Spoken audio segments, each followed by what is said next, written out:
안녕하세요. 9월 1주차 고팍스 뉴스레터입니다.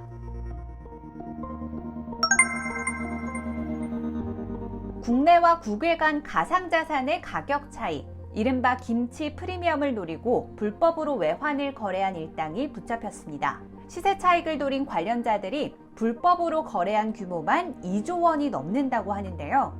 30일 관세청 산하의 서울본부 세관은 올 2월부터 가상자산 관련 불법 외환거래 기획조사를 실시한 결과 총 2조 715억 원 규모의 불법 외환거래를 적발했다고 밝혔습니다.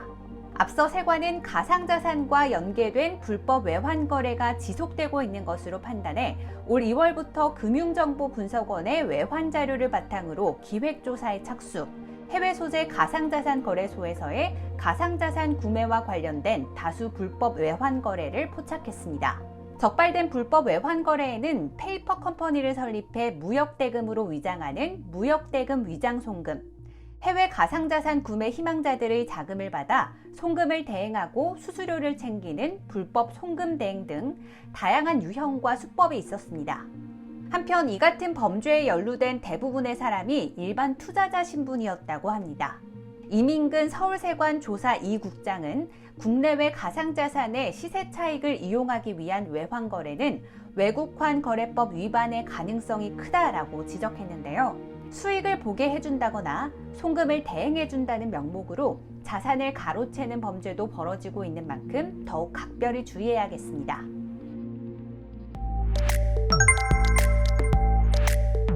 한국은행이 디지털 자산기본법 제정 시 국내 가상자산의 신규 발행을 제도적으로 허용할 필요가 있다고 지적했습니다.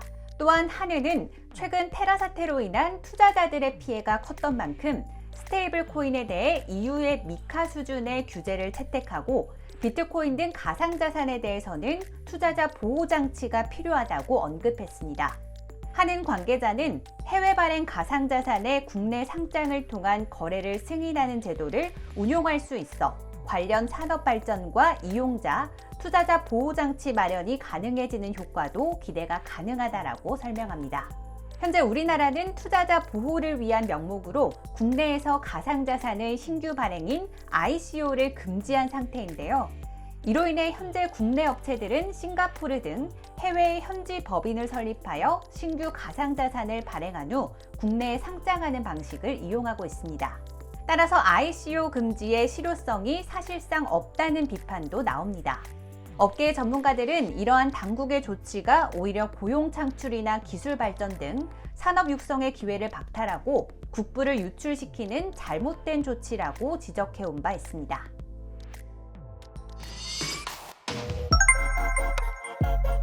아발란체의 개발사인 아바랩스가 미국 로펌 로슈 프리드먼과 공모해 경쟁사들에게 부당한 소송을 진행하고 악의적인 루머를 퍼뜨렸다는 의혹을 받고 있습니다.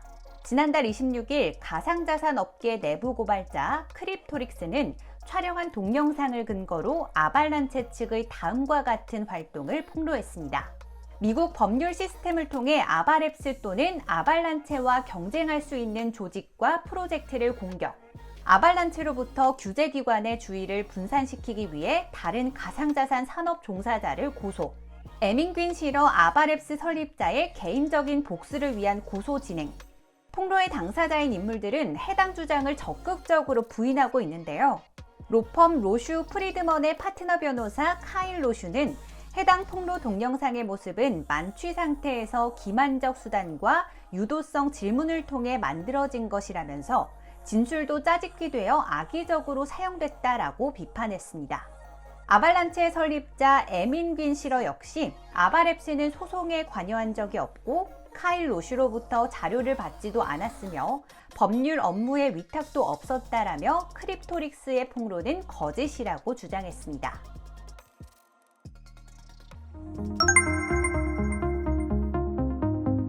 싱가포르 금융관리청이 개인 투자자의 가상자산 거래를 제한하는 방안을 추진하고 있다고 CNBC가 지난달 29일 보도했습니다. 이날 레비 메논 금융청장은 디지털 자산 혁신 찬성, 가상자산 투기 반대 주제의 연설을 진행했는데요.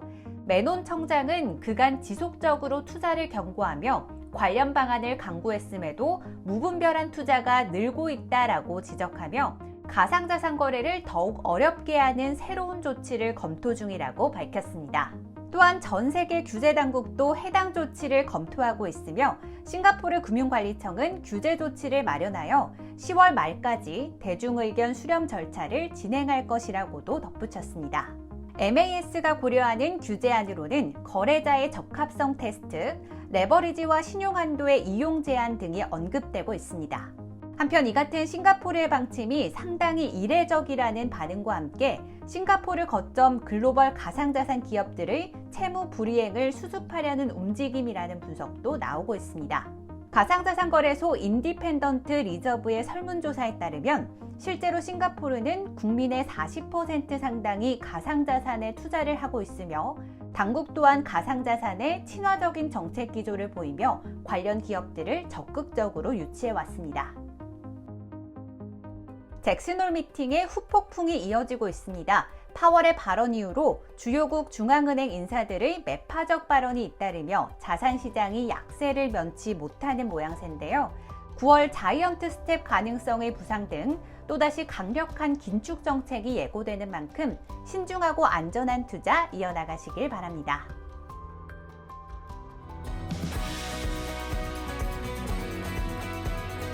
가상자산 예치 서비스 고파이에서 126차 고정형 예치 상품을 오늘부터 모집합니다. 더 자세한 내용은 공지사항을 통해 확인해 주시기 바랍니다. 고팍스 회원 누구나 혜택을 받을 수 있습니다. 고팍스 모든 마켓의 가상자산 거래 수수료 무료 이벤트를 진행하고 있으니 많은 참여 바랍니다. 더 자세한 내용은 공지사항을 통해 확인해 주시기 바랍니다. 이번 알고팍스는 블록체인 연구소 장중혁 소장님의 스테이블 코인에 대한 블록체인 특강편이 공개됩니다. 스테이블 코인에 대해 심도 있게 알고 싶으신 분들은 지금 알고팍스를 통해 확인해 주세요.